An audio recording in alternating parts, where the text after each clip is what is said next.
Falter, welcome back. I'm gonna try to fit in a video of the Convoluted Universe book 2, but this is video 1 of book 2. Might have to make it a little shorter because I have to go to work, but I really wanted to get this in there today.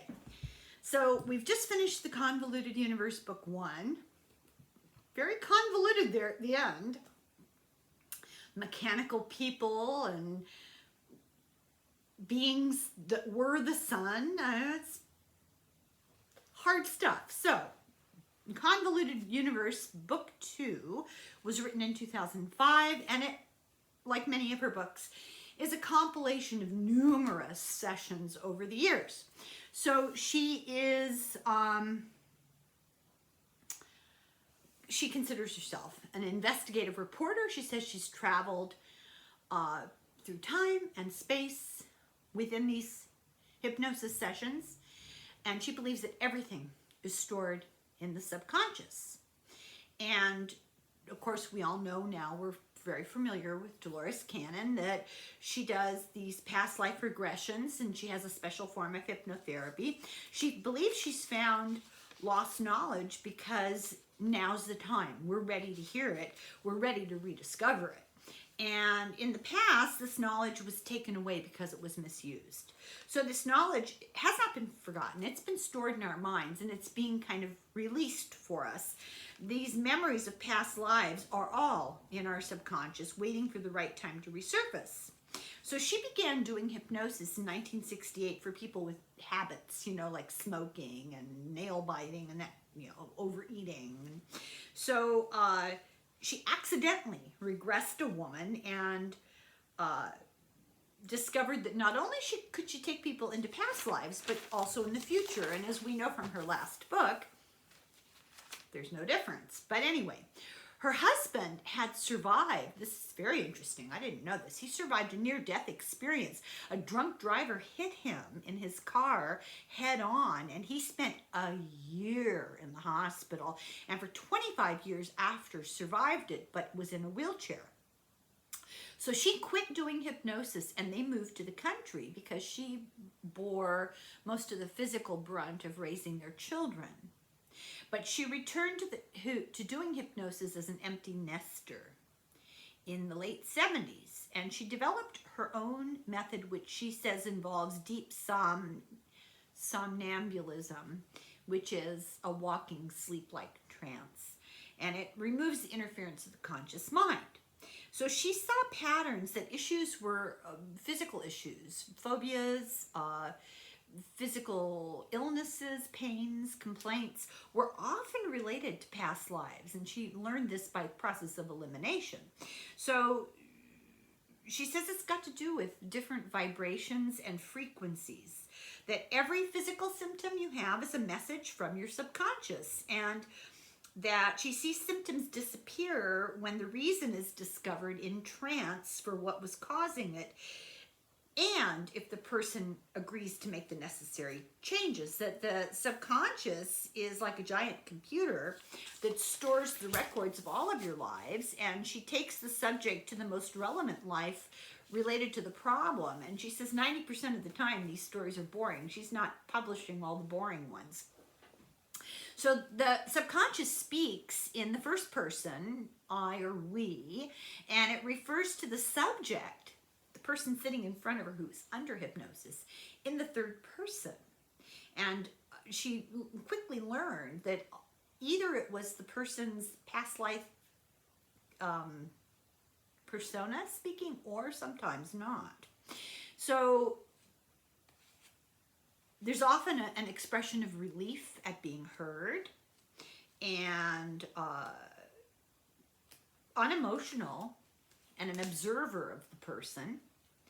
And it often chastises the person whose body is in there for not listening. And she says that this contact, the entity or the past life individual pulls no punches, tells the truth, says how much the subject is loved, thanks Cannon for being able to communicate, but often speaks in the plural we. So she has 90% success rate reaching or communicating with the subconscious. The hardest people to do this for, she said, are the high-powered business people who try to keep control of the situation and are afraid of what will come out. She says talking with the subconscious is like communicating with a computer that's connected to a giant database which transcends time and space. Is this your higher self? Is this the collective unconscious? Is this God? She doesn't know. So she says the parachute is like a mind. It only works when it's open.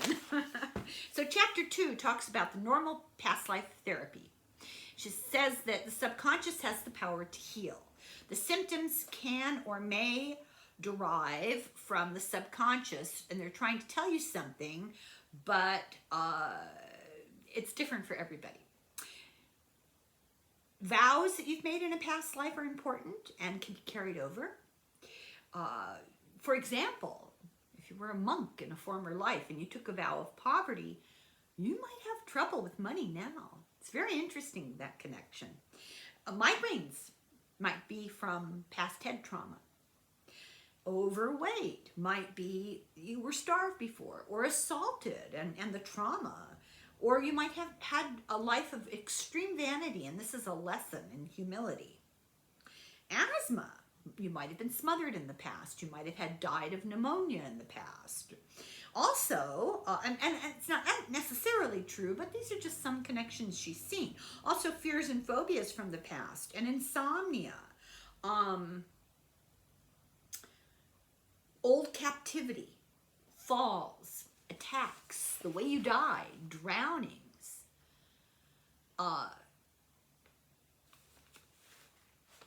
karma.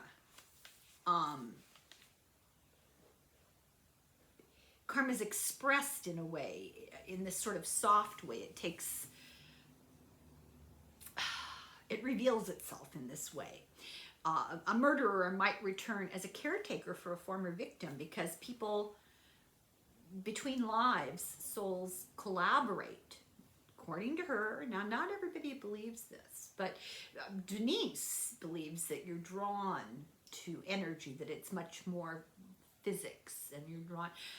I don't think those two things are mutually exclusive, but we shall see.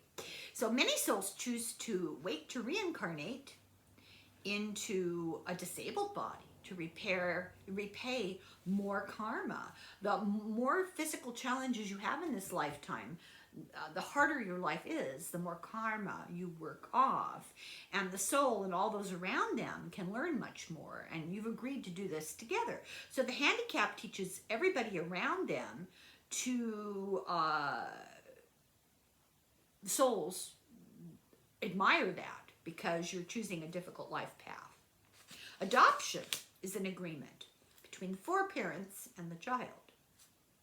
She did one regression with a guy who described what sounded like Nazi experiments with nukes, a secret program and it's found out that they were working on that.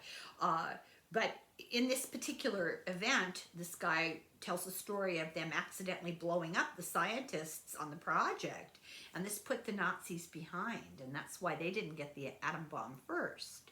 She's learned that reincarnation is true, the earth is a school and a choice, that there are other choices. You can go elsewhere, you don't have to reincarnate here on the planet, and we don't die. So section 2 of the book is called Ancient Knowledge and Lost Civilizations. Chapter 3, The Cat People. This is all about the Sphinx and Egypt. That is very interesting. So the subject was regressed and describes a ruined Egypt and was very upset to see the pyramids old and in ruins. And this person goes back to a time when there were paintings on them that were fresh. There were gold statues in the temple, in the complex there. This person worked with the pharaohs and was one of the few that were chosen to enter into the temple and into the pyramid, and it was not safe for everyone because of the energy. So this is not about diseases, and it's not about curses, it's about energy, which I think we've read about before. So the temple is of white light with a presence in the light. And this temple is not yet discovered in our time. So there's a temple in this pyramid complex that still hasn't been discovered. The subject feels that this being of white light is androgynous, wearing fancy jewelry, and that there are statues of gold that have special energy. This person enters the light naked with no jewelry, and when people come for help, she wears the jewelry because the alchemy of the jewelry protects others from the energy of the light. This is really, it's really interesting. It's stored with an energy that few can get close to, the pyramid is. And so they have to be very careful about who enters it, how they're protected, the metal they're wearing. Very interesting. So the temples in Egypt associated with the pyramids this temple hasn't been found yet, had layers, and the commoners were only allowed in the very outside layer. This is true of the temple in Jerusalem, the Holy of Holies, the inner sanctum, the Sanctum Sanctorum was for the Ark of the Covenant, and no one was allowed in either. So only the chosen could go into the inside layer, where there's a statue with powerful stone and an entity. This is energy. In Qumran, the Essenes, it was a giant crystal. If you remember, we did that book, Jesus and the Essenes, and they talked about this thing in the middle of the room that was a giant crystal that had energy and was used for stuff. And it was directed by the master of the mysteries who could handle the energy. Jesus lived with the Essenes. John the Baptist lived with the Essenes, and they learned to use this energy. And this is similar to the Ark of the Covenant, only chosen allowed into the Holy of Holies. I guess I remember reading this. It's all a part of lost ancient knowledge. And it's still a small piece of this stone inside the pyramid today. And that energy that's let off by that stone is why people often die when they go in there. The energy of the stone is pure, and if you're not pure in your heart, you're not compatible with the vibrations. The energy of the stone manifests anything that they're afraid of. So it's not the specific crystal per se, it's the divine energy associated with it.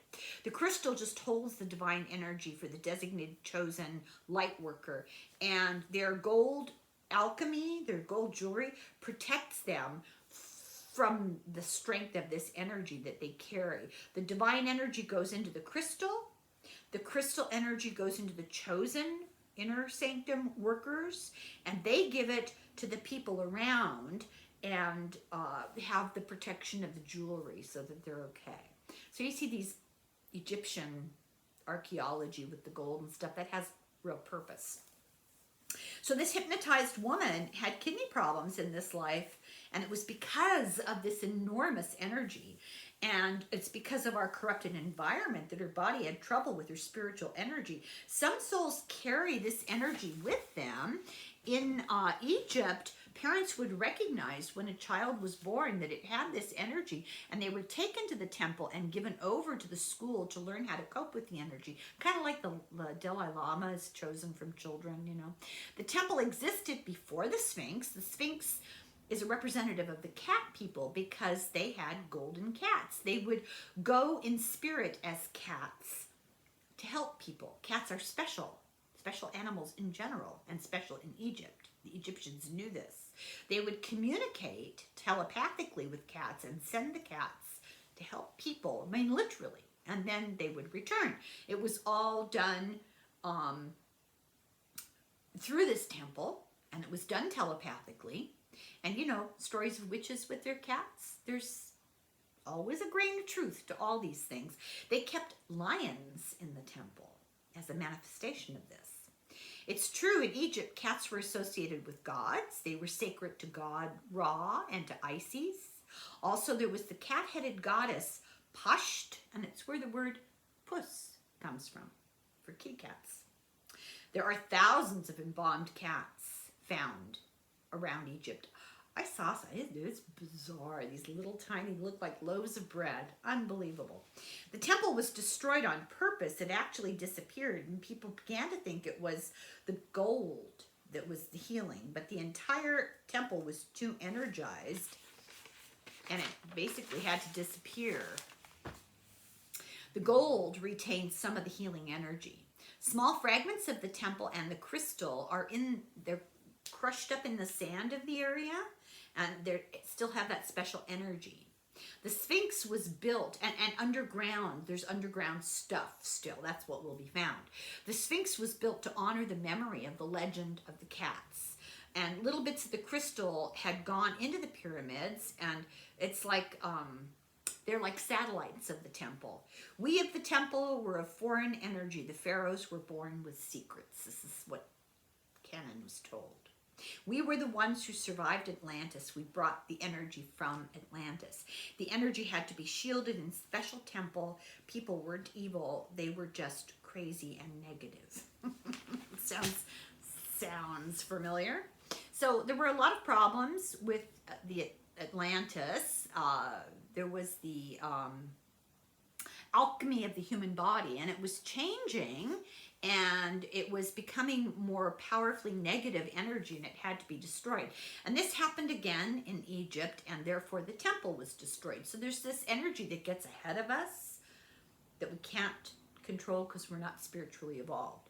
And the energy was being misused in Atlantis. Atlantis called it the next step. But she says that it was more like jumping off a cliff and going splat. She was told that they would learn from the fall. The fall was an evolution, that our body's alchemy changed and we lost abilities we used to have. The alchemy changed and therefore the energy changed, and we couldn't get near the pure energy in the temple and in the pyramids. The Sphinx's original face was a beautiful woman, and it was changed, like they recarved it. The original was the face of a chosen one who had been stoned for the death of a person seeking help. So somebody came to get help, but that was because this like priestess removed her gold jewelry, which was a protective device, removed it to prove, look, it's not the gold that's making you heal. It's more than that. And it backfired on her, and the person died from the energy, and then the priestess was killed. This hypnotic subject realizes that today that the pain in her shoulders and head that she has was because she was that priestess, and the weight of the gold headdress and collar and everything in Egypt, it's like the weight of her guilt of the death of this person. The headdress is described as gold and jewels and shaped around the head like the sun, and came down the hands and arms, and often they would have cat paws, gold cat paws that stuck out. The original woman face was changed because the men were misogynists. It may be that the Sphinx was built over the secrets of the temple underground, but we don't know. The Sphinx lies on secrets like a cat lies on a mouse. Excuse me, hiccups. I hope I don't have the hiccups. There is a secret entrance under the paws of the Sphinx that has yet to be found. And there's nothing to find, really, as far as a temple. There's stuff under the Sphinx, but there's nothing of the temple to find because it's in the sand. And when they do find what's under the Sphinx, they're going to say, oh, it's empty because it was raided, but it's empty on purpose. Deeper in, there's a labyrinth, and there are secrets in a secret language. The temple has its own received language that came from elsewhere, and it gives skills and knowledge. And they wanted to teach it to the people. These are these advanced beings. They came to help in Egypt, help the people of Atlantis, guide them to, return to their abilities. But they were told, forget it. These people can't learn. They're not ready. So under the paws, there's an entrance to a well-hidden labyrinth with lots of dead ends. and special spirits will ask to incarnate and will help to find it. And the language that's hidden there tells about how the body heals itself. We won't understand it. So Canon told many people are now finally tapping into that healing energy. We're discovering it for ourselves. There were many sphinxes in Egypt, and they had women's faces. The goddess Isis, chapter 4. This is from a session she did in Vegas in April of 2002. The subject in trance said, I was here 36,000 years ago in Memphis, like Egypt. I came from Sirius up there. I was required to come because the planet needed change. I came to help make peace. There was no balance. People did not understand. I came after the destruction of Atlantis to help the survivors, the people, to teach love, harmony, and oneness. I came after several others to Egypt because there was just that little bit of knowledge left from Atlantis. Some survivors, a few on islands who had moved to higher ground. So this entity was highly evolved from a highly evolved race with high frequencies. They didn't eat, they ate light. They got their energy from light. The Council of Elders, who oversees the Cosmos Center, they're responsible for life and creation. They can create from afar. But they will come physically to reprogram if a species goes astray, like we have. We, as inhabitants of the earth, we designed animals and people. Let me rephrase that. Humans didn't do this. The entity said. We designed animals and people and gave them the energy of the earth. And we've done this on many planets, and we are the gatekeepers of the earth. They gave us free will to experience love, not disharmony, not destruction, but we've gone astray. They said we came after Atlantis to help, and then we left, and we had to assume physical bodies to be aligned with the frequency of the earth here. The earth is very low, very base. And on Sirius, they're just light beings. They don't have physical bodies. Our frequency resonates with the extreme light and heat of Sirius. We live in the light of Sirius. We and the council are always in contact with the hordes of the word of the cosmos, the hordes of the central sun. I'm sorry, not hordes. I can't read my own writing. The lords. That's actually pretty funny. The lords of the word of the cosmos and the lords of the central sun. They said your terms would be god or goddesses, but they make the laws. They're not about control. They're made out of love and out of freedom. And they waited for the deluge because it was too late to stop it. We screwed up. So they came to assist the survivors to help the planet. And there was much turmoil. The axis turned. So this subject says, I took on an earthly body for 600 years until people became self-sufficient.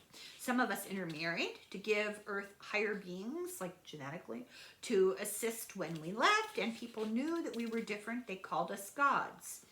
I was Isis, which was her alien name was Ezi, E-Z-I.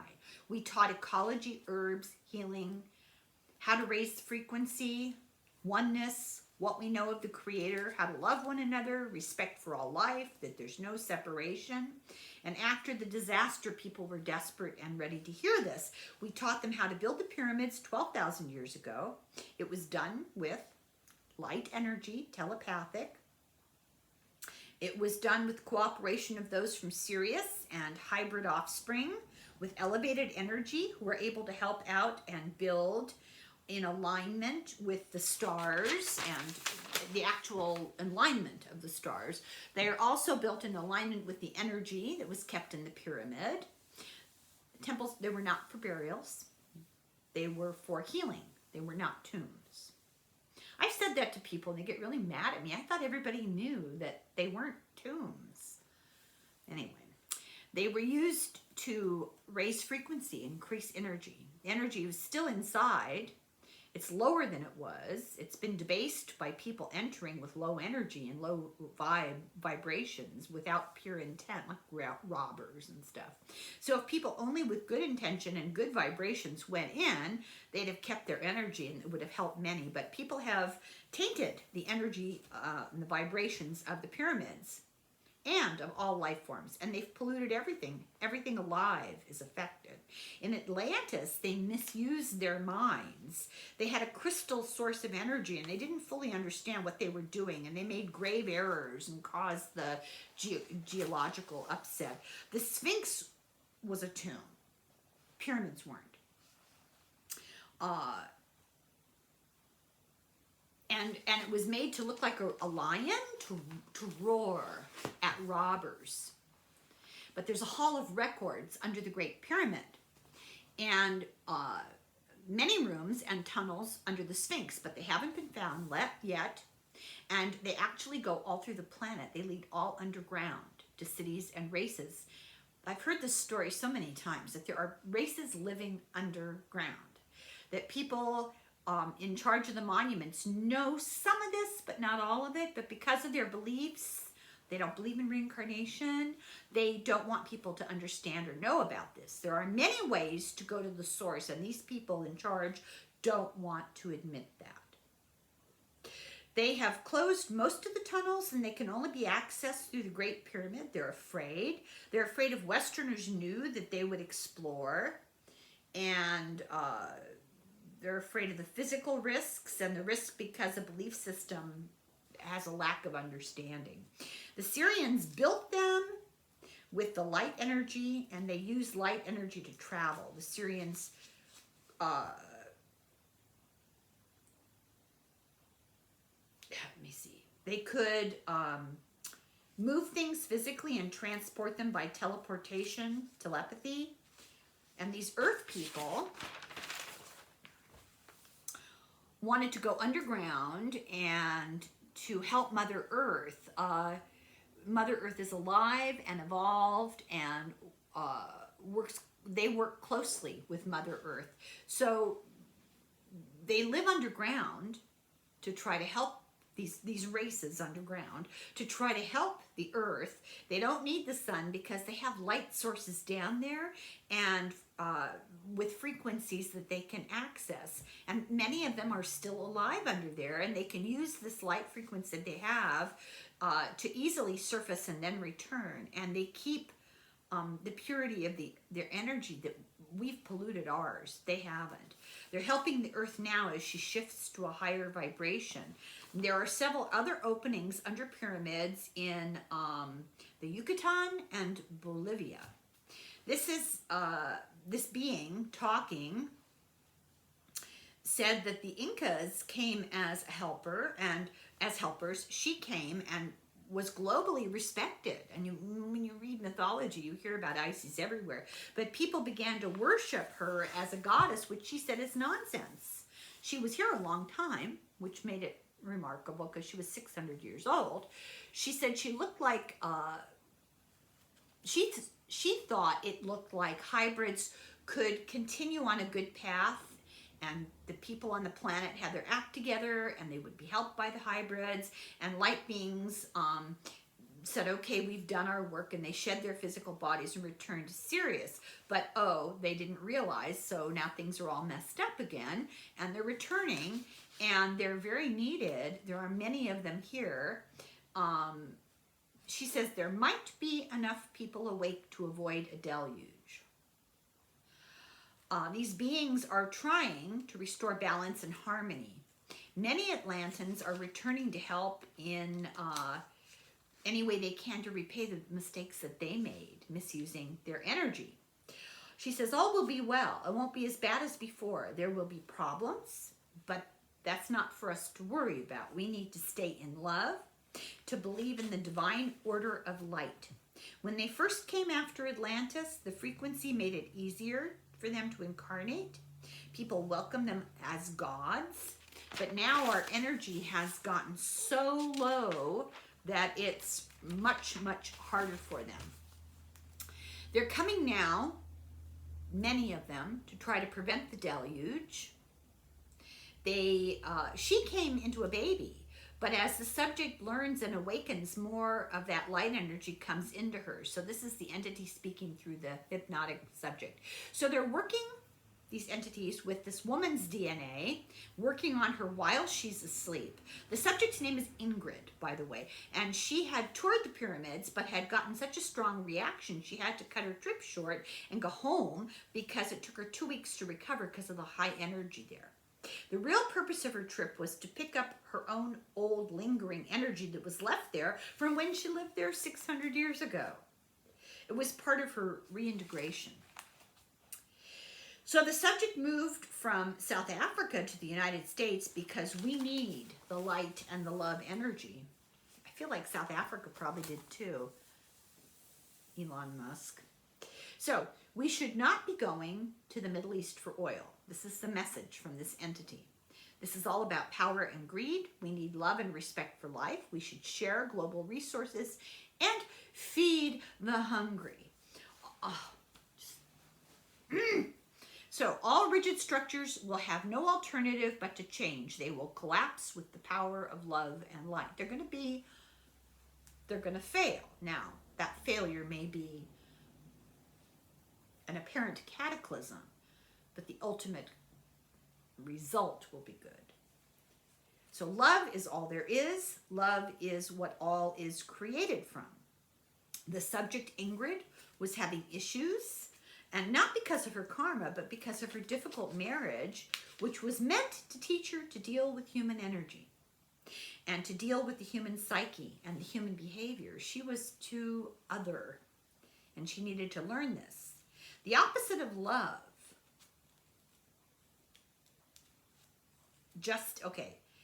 is fear. And love just is. Well, she says love has no opposite. But I would say, and this is just me talking now, that fear is what blocks love. So the answer to everything, to all disharmony on earth, is love. Animals, plants, the ocean, the whole cosmos. We're all one. All of us. Isis was considered the primary female archetype. There's a focus on divine motherhood, the queen of all regeneration, the care of the earth, the strength of the feminine. The other name for her was Eset, or Ezi, E-Z-I. She was worshipped in Greco-Roman times, in the Greco-Roman world, as the personification of the feminine. She was the first Madonna cult, and that was an attempt to keep her influence alive despite Christianity. And it's interesting because we went to the Pantheon, which is like this round temple in downtown Rome. So interesting, you know, there's McDonald's and a hat store in the Pantheon. That's pretty funny. And inside, you know, this is the ancient Roman pagan temple. And when Christianity took over, they just subsumed all the symbology and the space, and they put an altar for the priest, and it became Christian. And walking around the perimeter of the room, there are these little alcoves with statues. And I was looking at one and I thought, oh, you know, Mary and Jesus. And then I looked a little closer and it was Athena and Eros. And I went, oh my God, that's what they did. They took familiar symbology that people could relate to and made it part of the new religion to make it more palatable. So that was the Madonna cult. And some early Christians were called pastophori, which is Greek, and it means shepherds or servants of Isis. It's where the word pastor comes from. But pastor also means like shepherd, taking care of the sheep. Pastoral painting. So Isis and the baby Horus became Mary and the baby Jesus. Okay, the next chapter, I'm going to stop. I'm going to stop and not do the next video because I have to go to work. And I'm sorry to make this short, but this is the end of video number 1, book 2, and I will be back and we will continue.